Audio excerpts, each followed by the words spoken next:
Bonjour et bienvenue à cette vidéo. Dans cette vidéo, je vais vous expliquer pourquoi je préfère prendre des photos en RAW et non en JPEG. Donc, j'ai pris deux photos juste pour cette vidéo. Ici, on peut voir à gauche, c'est la photo RAW et à droite, c'est la photo JPEG. Donc, la photo JPEG, elle a une taille de 4.57 mots, puis ici, la RAW, elle a une taille de 19.6 mots. Donc, en fait, JPEG, c'est vraiment plus petit que RAW. Puis, c'est sûr que si vous voulez juste prendre des photos pour prendre des photos et vous voulez jamais les améliorer, peut-être pas les prendre en RAW à cause que ça prend plus de place dans votre caméra. Puis, c'est un tout petit peu plus compliqué de les voir sur l'ordinateur. Mais si vous prenez des photos à cause que vous voulez vraiment prendre les meilleures photos et vraiment les améliorer, je vous recommande de les prendre en RAW.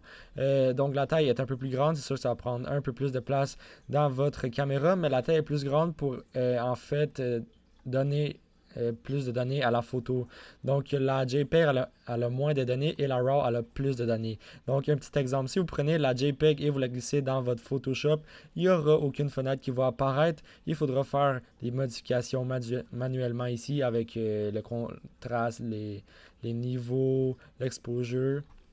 Mais si vous prenez une photo RAW, donc moi c'est un fichier .cr2 et vous la glissez dans votre Photoshop, il y aura une fenêtre qui va apparaître et ça va être Camera RAW, moi c'est 7.3. Puis dans la fenêtre qui va apparaître, vous pourrez faire des modifications.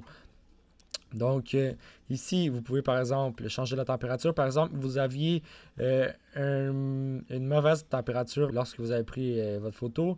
Donc, vous pouvez encore modifier ceci avec toutes les options qu'il y a ici. Vous pouvez changer l'exposure, vous pouvez le contraste, les highlights, les shadows, les white, les black.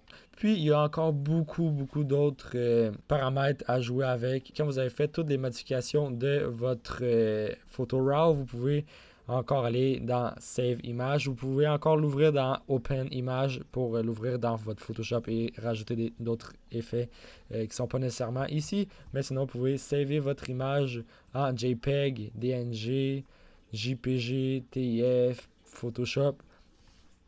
Puis vous pouvez choisir la qualité de JPEG et tout. Donc voilà une des raisons. Il y a encore plusieurs autres raisons. Merci d'avoir regardé ma vidéo. Soyez sûr de vous abonner. Puis on se revoit pour la prochaine vidéo. Bye bye.